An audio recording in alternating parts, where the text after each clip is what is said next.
शासनपति प्रभु महावीर स्वामी को हम वंदन करते हैं। सभी गुरु भगवंतों को तिकोतों के पाठ से वंदन करते हैं।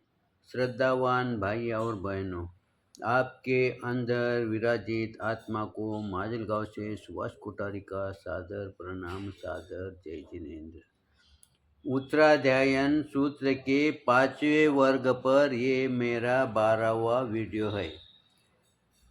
हम 8वें गाथा का चिंतन कर रहे थे।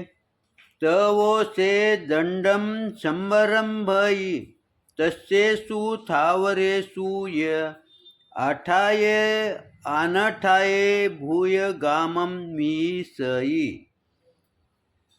कल हम अनर्थ दंड के बारे में चिंतन कर रहे थे 8वीं गाथा के अंदर। उसमें आगे 2 शब्द आए, अठाये अनठाये। अठाये यानी प्रयोजन से हिंसा करना।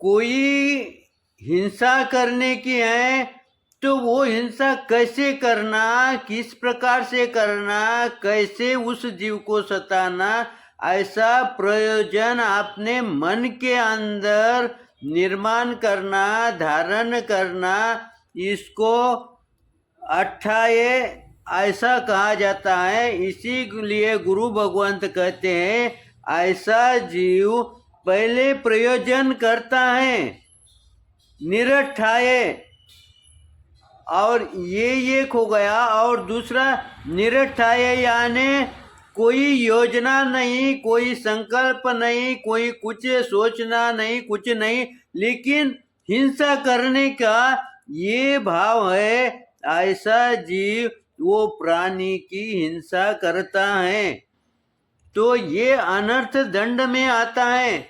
जब तुम ऐसी क्रिया करोगे तब तुम्हारा मन शांत रहेगा क्या, स्थिर रहेगा क्या?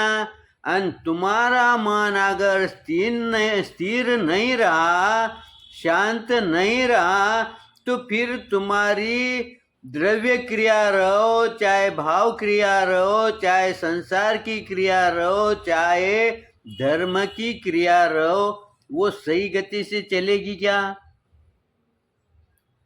इसीलिए गुरु भगवंतों ने 8वें गाथा के अंदर ये समझाया है कि हम मन को स्थिर कैसे रखे।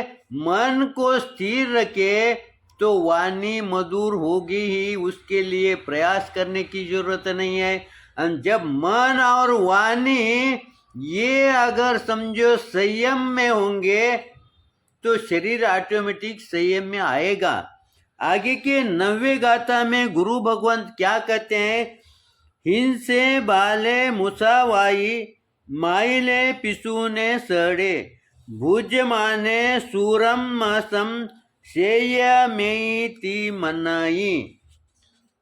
गुरु भगवंत 5वें वर्ग के 9वें गाथा में कहते हैं बाले यानी बाल, यानी बाल यानी कौन सा जीव? 2 साल 5 साल का, इसको हम बोलते हैं।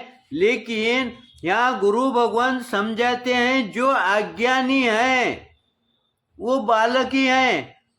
एकादे की उम्र अगर समझो 70-80 वर्ष की होंगी और वो अपना कार्य एक छोटे बच्चे के जैसा करता है, कोई गलत काम छोटे बच्चे जैसा करता है, तो वो बालक ही गिना जाता है। इसीलिए गुरु भगवंत कहते हैं बाले हिंसे यानी हिंसक। वो हिंसक क्योंकि उसको वो ज्ञान नहीं होता है, इसीलिए वो हिंसक है। मुसावाई यानी मृषावादी। देखो यहाँ पर गुरु भगवंतों ने कैसे हमारे महाव्रत को लिया है। बाले यानी जो अज्ञानी जीव है, हिंसे यानी पहला व्रत। वो अज्ञानी जीव पहले व्रत का खंडन करता है। उसके बाद मुसावाई यानी मृषावाद यानी झूठ झूठ बोलता है, यानी दूसरे व्रत का वो खंडन करता है। एक व्रत का भंग हो गया कि दूसरे व्रत का ही भंग ऑटोमेटिक हो जाता है। हम संसार में देखते हैं कभी कभी कोई हिंसा हमारे जानकर या अनजान में हो गई, और उसी समय किसी भाई ने अगर हमें पूछ लिया कि भाई ये कैसा हो गया, हम उस बात को छुपाने के लिए हम रसावाद का यानी झूठ का सहारा लेते हैं। हमारे भाव पहले झूठ का सहारा लेना ये नहीं था, लेकिन हिंसा छुपाने के लिए हम झूठ का सहारा ले रहे हैं। यानी पहले व्रत का तो खंडन हमने किया ही है, लेकिन वो छुपाने के लिए हम दूसरे व्रत को भी हम खंडित करते हैं। उसके आगे गुरु भगवंत कहते हैं माइले। माइले यानी माया करने वाला, जिसको दूसरी उपमा हमारे व्यवहार में कपटी कहा जाता है। ऐसा जीव वो बाद में कपट करता है, क्योंकि जब हिंसा एक गलती हो गई है, उसको छुपाने के लिए हम दूसरी गलती करते हैं, झूठ बोलते हैं। और वो झूठ में भी वो बात अगर प्रमुखता से अगर नहीं दबती है, खुली होने का डर होता है, उस समय हम क्या करते हैं? माया करते हैं, कपट करते हैं। अब एक के बाद ये दूसरी आ गई। उसके आगे गुरु भगवंत कहते हैं पिसूने। पिसूने यानी क्या? चुगली करने वाला। इतने पर वो गलती अगर खुली होने ही वाली है, ये उसके ध्यान में जब आता है, तब वो क्या करता है? चुगली करता है, किसी की निंदा करता है, यानी झूठा आरोप लगाने की कोशिश करता है। उस समय उसके ये ध्यान में नहीं आता मैं ये कितनी प्रक्रिया कर रहा हूँ, लेकिन वापिस वो सही ही सिद्ध हो रहा है, लेकिन उसके ये बात ध्यान में नहीं आती, क्योंकि उसके ज्ञान पर पर्दा गिरा हुआ है, उसका ज्ञान दबे वाला है। ये ज्ञान उसको नहीं होने के वजह से वो एक के बाद एक गलती करते ही जाता है। तो वो आगे क्या करता है? चुगली करता है। उसके आगे गुरु भगवंत कहते हैं सड़े, यानी वो धूर्त। देखो एक लाइन में कितने उन्होंने गुरु भगवंतों ने समझाया। हिंसे बाले मुसावाई, हिंसा करता है, झूठ बोलता है। माइले पिसूने सड़े, माया करता है, गुड़ माया करता है, चुगली करता है, और वो धूर्त भी है। धूर्त यानी वो आगे का सोचता है, वो अभी का नहीं सोच रहा है। यानी वो जैसा चोर चोरी करने वाला अभी का सोचता है, लेकिन धूर्त आगे का सोचता है, इसके परिणाम क्या आएंगे, ऐसे परिणाम आए तो मुझे क्या करना चाहिए, अगर ऐसे परिणाम आए तो मुझे क्या करना चाहिए, मेरी सोच क्या होनी चाहिए, ऐसा विचार करता है, ऐसा चिंतन करता है, ऐसा धूर्त वो बनता है।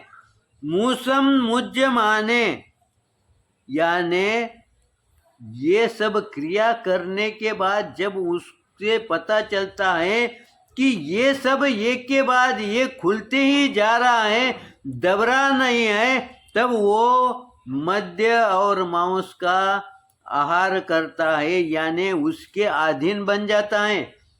क्योंकि उसको जो गलती है वो छुपाने के लिए, वो भूलने के लिए वो एक एक दोष को अपना रहा है, एक एक दोष का वो एक एक दोष वो कर रहा है, वो करते ही जा रहा है, उसमें से वो बाहर निकल रहा नहीं है।